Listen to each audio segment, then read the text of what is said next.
안녕하세요. 그동안은 조용히 사연을 듣기만 하다가 얼마 전 저에게 일어난 기가 막힌 사연을 저도 한번 이야기하고 싶어 글을 적어보게 되었어요. 어떻게 보면 저에게는 힘든 시간들이었다고도 할 수 있지만 그래도 지금이라도 끝나서 다행이라고 생각하고 있어요. 저는 2년 전에 결혼을 했고 최근에 이혼을 했어요. 제가 이혼을 하게 된 이유는 남편과 시댁의 갑질 때문이었습니다. 처음부터 갑질을 한 건 아니었지만 결혼 후 1년 차에 접어들면서 시댁집에 작은 변화가 생기면서부터 갑질이 시작되었어요. 처음에는 결혼 전이나 결혼 후에도 시댁은 그냥 평범했습니다. 며느리인 저한테 아주 잘하지도 그렇다고 아주 못하지도 않는 지극히 평범한 며느리와 시댁 사이였죠. 남편도 저와 동갑으로 한쪽이 특출나게 상대방에게 잘한다거나 하는 것보다 그냥 편하고 같이 있으면 재미있는 사이였어요. 남편과 저는 초등학교 동창이었습니다.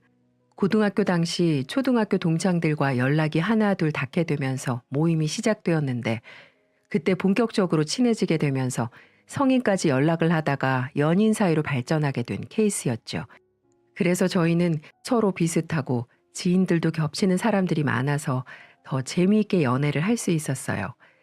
어릴 때부터 함께 놀았기 때문에 서로의 성향을 잘 알고 있었고 연애를 시작하는 단계에서도 서로 싫어하는 게 뭔지 좋아하는 게 어떤 게 있는지 등등 성격이나 선호하는 것들에 대해서 잘 파악하고 있던 터라 그렇게 많이 싸우는 편이 아니었어요. 그래서 이 사람과 살면 평생을 이렇게 친구로 재미있게 살 수 있겠다 싶어서 결혼을 하게 된 거였고 그건 남편도 마찬가지였죠. 서로 마음을 확인한 뒤 결혼 준비를 양가 부모님의 허락하에 시작하게 되었고 결혼 준비 역시 다른 사람들처럼 서로 수준에 맞춰서 하나하나 상의를 해가며 준비를 해나갔습니다. 집은 남편 쪽에서 해주려고 했지만 그 당시에 시댁 쪽이 원래 운영하던 닭 공장이 더 확장을 시켜 사업을 키우는 단계였기 때문에 결혼식에 보탤 수 있는 비용이 많지가 않았어요. 그래서 남편과 제가 모은 돈을 좀 보태고 저희 둘이 대출받아서 집을 장만했습니다. 대신에 집을 살 때는 남편이 돈을 많이 보태고 저는 혼수를 사는데 돈을 많이 썼어요. 게다가 혼수는 저희 부모님이 많이 도와주셨어요. 제가 외동딸이라 하나밖에 없는 딸 귀한 대접받으며 결혼 생활 할 수 있게 하고 싶다며 섭섭지 않게 혼수 장만을 해주셨죠. 그것 때문에 시댁에서도 굉장히 저희 가족에게 고마워했어요. 그리고는 공장이 어느 정도 자리 잡고 여유가 생기면 꼭 좋은 집으로 이사를 시켜주겠다고 말씀을 해주셨어요. 근데 저는 그런 걸 많이 바라지 않았기 때문에 그냥 마음만으로도 감사하다 생각하며 결혼 생활을 시작했습니다. 하지만 그저 연애 때처럼 같이 투닥거리며 행복한 결혼 생활을 이어갈 거라고만 생각했던 저의 기대는 결혼 생활을 하면 할수록 점점 무너지고 말았어요. 저희는 결혼 후 계획을 세울 때 아기는 당분간은 생각하지 않기로 했었어요. 둘 다 신혼을 즐기고 싶은 마음도 있었고 남편은 시댁 공장에서 일을 배우기 시작하면서 한창 바빠지던 때였고 저도 이제 막 직장에서 정직원으로 자리 잡고 적응을 할 때였기 때문에 둘 다 아기를 키울 여력이 되지 않았습니다. 결혼 초기부터 본격적으로 공장 사무실에서 팀장으로 자리를 맡으며 바빠지기 시작했던 남편은 눈코 뜰 새 없이 일만 했습니다. 거의 새벽같이 나가 밤늦게 들어올 만큼 일도 배우고 시아버지를 따라다니며 거래처 사람들에게 얼굴을 익히느라 한창 바쁜 시기를 보냈어요. 게다가 계속해서 공장 확장 공사가 이어지면서 이것저것 돌볼 것이 많았기 때문에 바쁠 수밖에 없었습니다. 거의 1년을 바쁘게 지내면서 그 사이에 공장 확장은 잘 마무리가 되었고 사업 규모가 커지면서 시댁은 금방 자리를 잘 잡을 수 있었어요. 저는 어느 정도 사업이 안정화가 되면 남편이 덜 바빠지고 같이 있는 시간이 많아질 거라고 생각을 했는데 남편은 그 뒤로도 계속해서 바쁜 시간들을 보냈어요. 저는 남편과 함께 있는 시간을 매우 좋아했기 때문에 남편이 바빠 함께 있는 시간이 적어지는 게 매우 아쉬웠습니다. 그래서 남편이 바쁜 걸 알면서도 한 번씩 서운함을 내비치곤 했었어요. 여보, 오늘도 늦게 들어와? 우리 거의 2주가 넘게 겨우 서로 자는 얼굴만 본 거 알아? 미안해. 오늘도 좀 늦을 것 같기는 해. 미안한데 오늘도 당신 먼저 자라.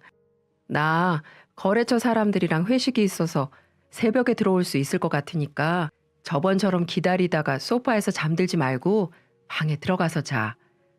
알았어. 대신 술 조금만 마시고 당신도 조심히 들어와.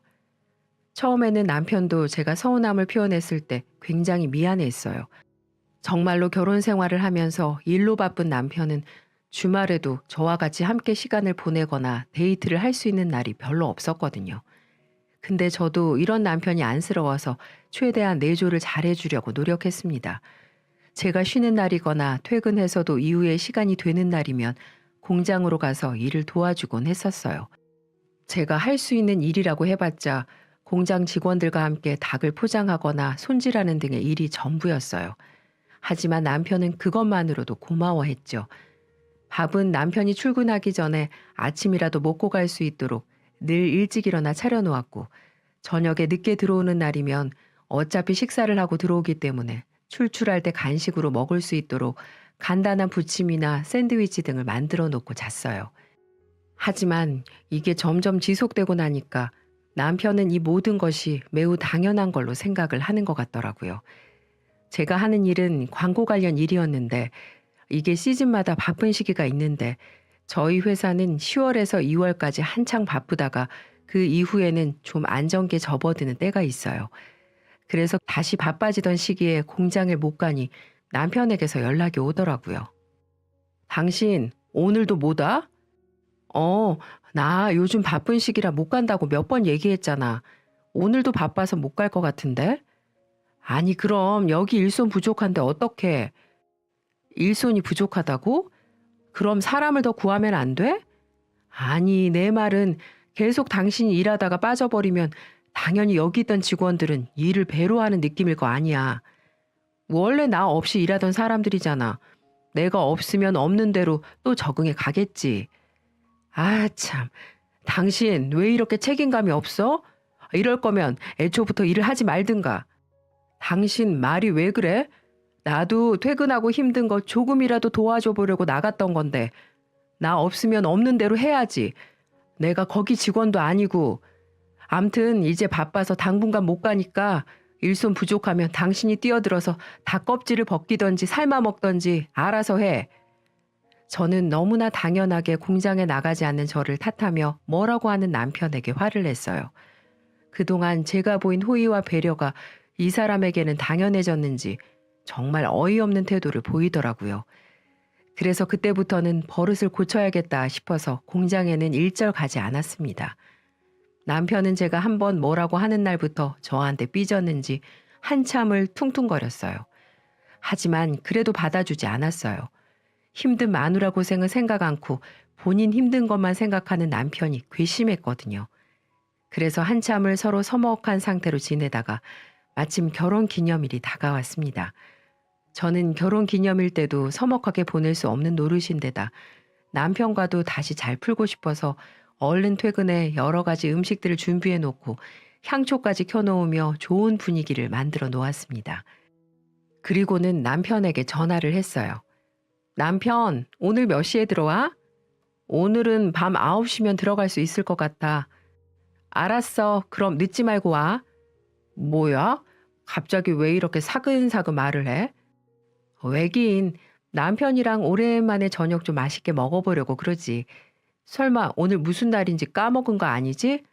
작년에도 바쁘다고 까먹었었잖아. 어? 안 까먹었지. 알았어. 빨리 들어가 볼게. 남편은 전화 통화를 해보니 무슨 날인지도 까먹고 있는 듯 했습니다. 그래서 제가 직접 남편에게 힌트까지 줬죠. 남편은 그제서야 생각이 났는지 알았다고 하더라고요. 조금 서운하긴 했지만 그래도 약속한 시간에만 잘 들어와도 괜찮다고 해야지라고 혼자 생각을 하며 있는데 남편은 12시가 지나도록 들어오지 않았어요.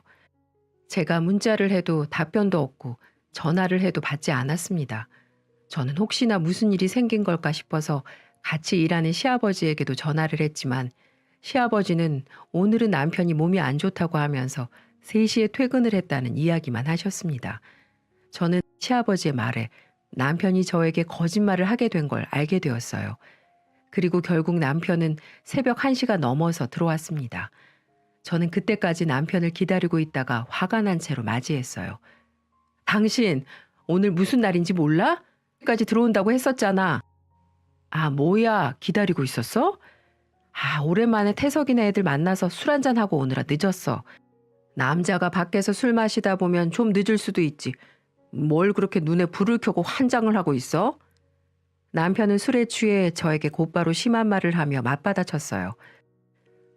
당신, 오늘 내가 무슨 날이냐고 물어봤을 때 알고 있던 거 아니었어? 무슨 날인데? 아니, 부부가 같이 살면 되지. 뭐 그렇게 무슨 날이 중요해?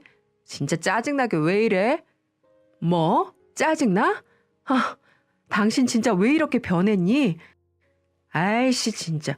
더 까불지 말고 자라, 그냥. 열받게 하지 말고. 남편은 이제 전에 제가 알던 남편이 아니었어요. 그 냉전을 가지게 된 사건 이후로 남편은 저에게 조금의 애정도 보이지 않는 사람처럼 행동을 했어요.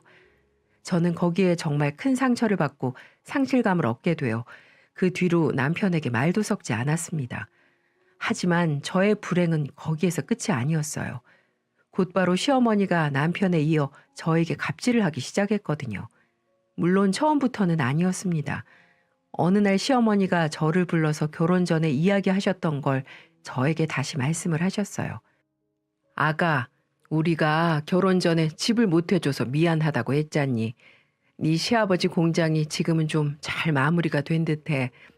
그래서 말인데 니네 처음에 이 집 대출 끼고 들어온 거 우리가 갚아주마. 어머, 정말요? 근데 그래도 아직 공장 빚도 갚고 계실 텐데 괜찮으시겠어요? 그럼 네 시아버지 말로는 초기에 빚을 많이 안 지고 들어가서 지금 웬만큼 해결된 것 같더라고. 너희 집 대출도 기껏 해봤자 5천밖에 안 된다며. 그거 우리가 해결해 주마. 안 그래도 내가 너네 결혼할 때 해준 게 없어서 미안했는데 이걸로 갚는 걸로 하자. 어머니, 그래 주시면 저희야 정말 감사하죠. 정말 감사합니다. 시어머니는 놀랍게도 집에 들어올 때 전세 비용으로 5천만 원을 빚진 것을 다 갚아주신다고 하셨어요. 저야 빚을 없애준다는데 고맙기만 했죠. 하지만 그건 이내 너무나도 순진했던 저의 큰 과오였습니다. 시댁에서는 처음부터 계획을 따로 가지고 그 대출값을 갚아준 듯 했습니다. 왜냐하면 그 뒤로부터 시댁에게서 오는 압박들이 대단해지기 시작했거든요. 예, 너 오늘 바쁘니? 우리 애가 그러는데 공장 일이 장난 아니게 바쁘댄다. 일손이 부족하다고 하는데 네가 좀 가볼래? 네? 아, 어머니, 저도 그러고 싶은데 제가 오늘은 야근을 해야 해서요. 저희도 지금 한창 바쁜 시기라서 당분간 공장 가는 건 좀 어려울 것 같아요. 아니, 너는 남편이 바쁘다는데 그 정도 내줘도 못해? 어떻게 너만 생각해? 지금 우리가 대출 이자 갚아주는 거 그거 다 우리 애가 열심히 일해서 벌어오는 공장 수입들로 갚아주는 거잖아. 그럼 너도 무언가를 좀 해야지. 어머니, 저도 그러고 싶은데 상황이 어쩔 수가 없어서 그래요. 아이고 참. 그래, 너 잘났다. 아주 그냥 바쁜 며느리 덕에 우리 아들만 죽어나지. 알겠다, 끊으마. 시어머니는 바쁘다는 저의 상황은 전혀 고려해주지 않은 채 본인 할 말만 하고 끊어버리셨어요. 저는 어이가 없었습니다. 남편이 공장에서 열심히 일하는 건 알지만 저도 제 일이 있는 건데 그렇게 말씀을 해버리시니 화가 나더라고요. 그래서 늘 남편에게 말했습니다. 당신 오늘 어머니한테 전화해서 나한테 공장 호출하라고 말씀드렸어? 당신이 내 말은 안 들으니까 시어머니 말은 들을까 싶어서. 내가 요즘 바쁘다고 못 간다고 했잖아. 안 바쁜 때는 나도 가서 당연히 돕지. 야, 너 생각 좀 해봐. 지금 거의 나 혼자 이 집 대출 갚거나 다름없는데 너는 바쁘더라도 시간 쪼개서 와가지고 같이 거들기라도 해야 하는 거 아니야? 양심은 있냐? 뭐라고? 당신 말 그렇게밖에 못해? 그냥 이참에 거기 회사 때려치고 내 밑으로 들어와. 전에 보니까 당신 닭손질 잘하더만. 당신은 그게 체질에 맞아. 괜히 말도 안 되고 돈도 안 되는 광고회사에서 썩지 말고 와서 닭손질이나 해. 남편은 이제 완전히 저를 비하하는 말까지 서슴없이 하기 시작했어요. 저는 거기에서부터 정말 큰 실망을 해서 남편이 싫어지기까지 했어요.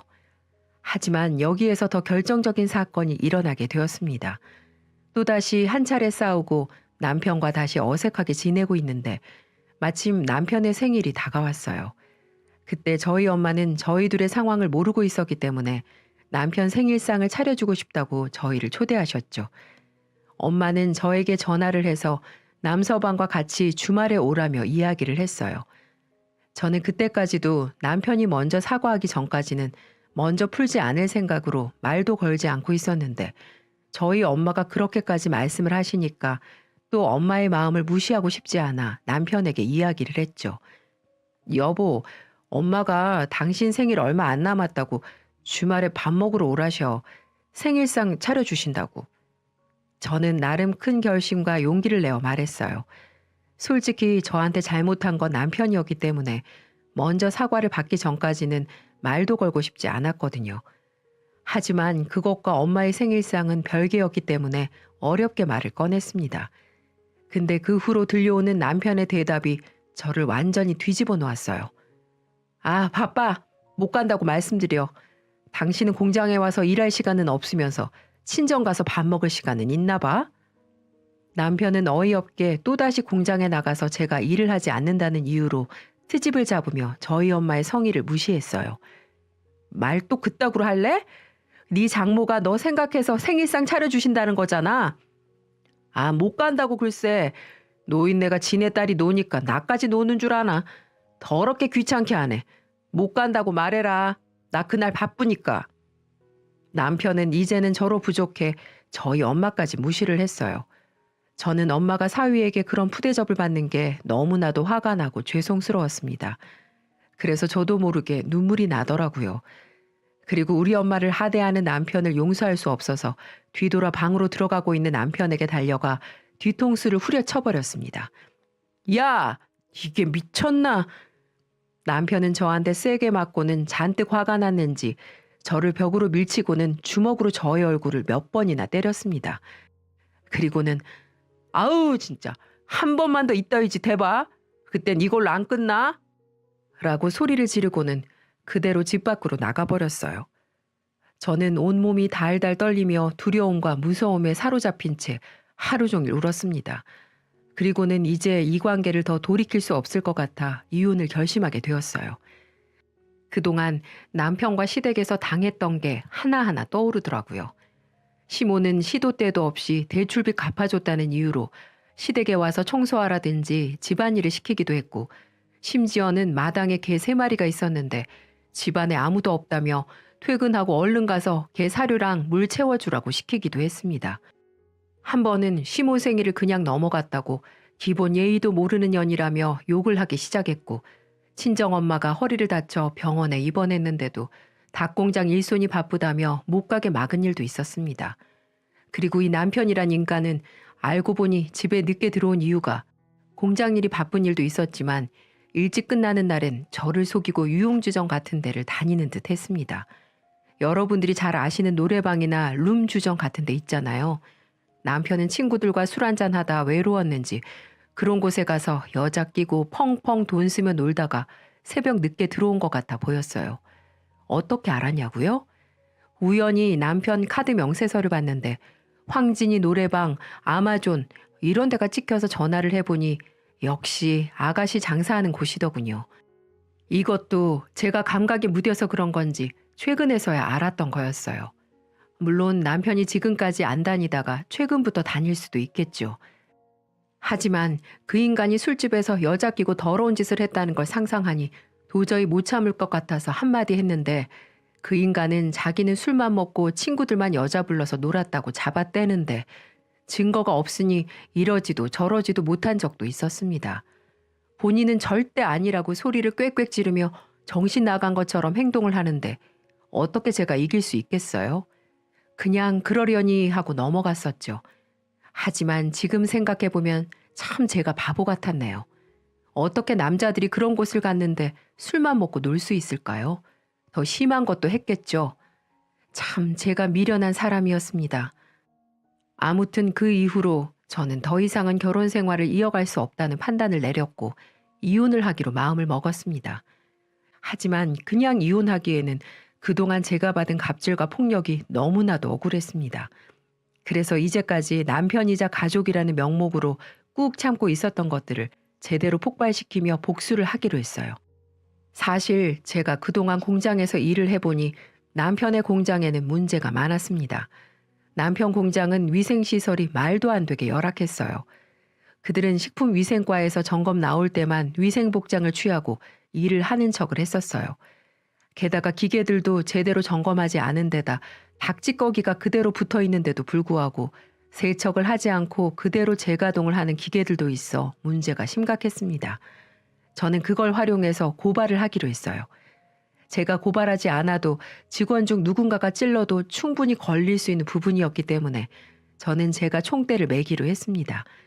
그 당시에도 시어머니는 종종 저에게 전화를 해서 당장 공장에 나가서 일을 하라고 성화를 부려댔기 때문에 마지못해 나가는 척하며 공장에 발을 들였고 그때부터 일을 하는 척 위생관리가 엉망인 부분들을 하나하나 증거사진으로 찍기 시작했어요.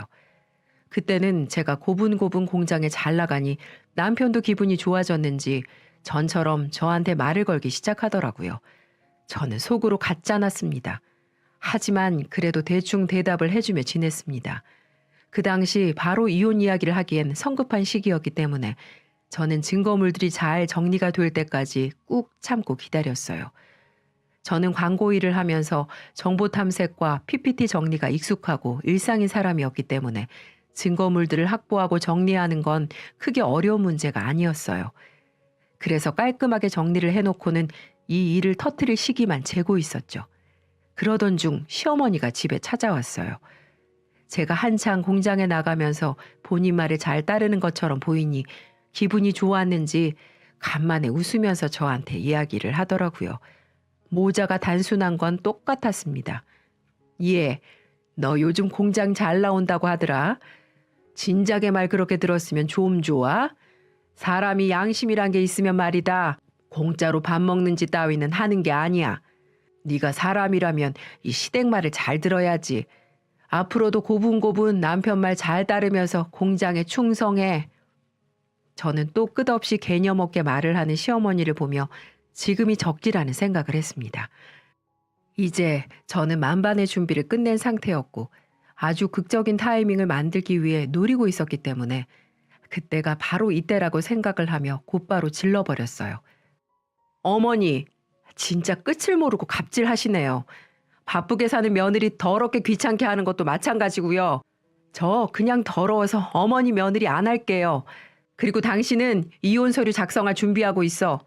나 이 치사하고 더러운 집구석이랑 연 더 길게 이어갈 생각 없으니까. 저는 저를 하대하는 시어머니에게 남편이 저희 엄마를 하대하며 했던 말을 그대로 되돌려 주었습니다. 그리고는 그 자리에서 이혼을 선언했어요. 저는 이혼을 선언하고 나서 또다시 저에게 쌍욕을 하며 달려들려고 하는 두 모자를 냅두고 집을 뛰쳐나왔습니다. 다시 용트름을 하며 화를 내는 남편의 모습을 보니 전에 남편이 저를 때렸던 게 생각나 또 두려웠었거든요. 저는 그 집에서 나와 친정에서 머물며 부모님께 그간 있었던 일을 다 말씀드리며 이혼을 실행에 옮겨나갔어요. 부모님도 화를 내며 저에게 당장 이혼하라고 하셨어요. 그래서 저는 더 힘을 얻어 이혼 서류를 남편에게 작성해서 보냈습니다. 그렇게 4개월 정도 시간이 흘러 이혼을 마무리 지을 수 있었습니다. 다행히도 제가 남편에게 맞아서 피멍이 든 내 모습들, 시모가 내게 했던 욕들, 그리고 직장 생활하면서 시대 공장에서 일했던 부분들을 증거로 모아 제출한 덕분에 재산 분할도 제가 생각했던 것보다 잘 받을 수 있었습니다. 자식이 없었기 때문에 우리에게 더 이상 엮여야 되는 문제들은 없었어요. 정말 이젠 남남이 된 거죠. 그렇게 남편과 저희 둘은 이혼을 하게 되었지만 저의 복수는 거기서 끝나지 않았습니다. 저는 제가 모은 증거들을 식품위생과에 신고를 했어요. 익명으로 신고를 했기 때문에 저에게 피해가 오지는 않았습니다. 그 뒤로 공장이 어떻게 되었는지 소식이 궁금해 친하게 지내던 직원에게 살짝 물어보니 역시나 제가 신고한 뒤 얼마 후에 불시점검이 나왔고 위생관리를 전혀 하지 못하고 있는 상황에서 맞이했기 때문에 그 공장은 점검 사항에 잔뜩 걸렸다고 하더라고요. 결국 벌금과 함께 3개월간 운영 정지를 먹었다고 들었습니다. 3개월 정지가 되면 거래처도 끊길 뿐더러 직원들 월급을 줄 수 있는 형편도 안 되기 때문에 아마도 피해가 막심할 거라 예상을 했었어요. 처음에는 좀 심했나 싶었지만 언제 터져도 터질 문제였기 때문에 저는 오히려 그 공장에서 나가는 닭을 먹게 될 피해자들이 늘어나지 않는 게 다행이라고 생각하고 있습니다. 남편이 한번 전화 와서 익명으로 제보한 게 저 아니냐면서 발악을 하며 소리를 질러대더군요. 야, 너지? 네가 우리 한번 망해보라고 신고한 거 맞지? 너 죽을래? 찾아가서 팍 뒤집어 엎을 테니까 너 딱 기다리고 있어. 뭐? 이 미친놈이 지랄하고 자빠졌네. 감히 어디서 협박질이야? 와서 한번 해봐. 내가 네 놈 무서워서 벌벌 길 것 같아?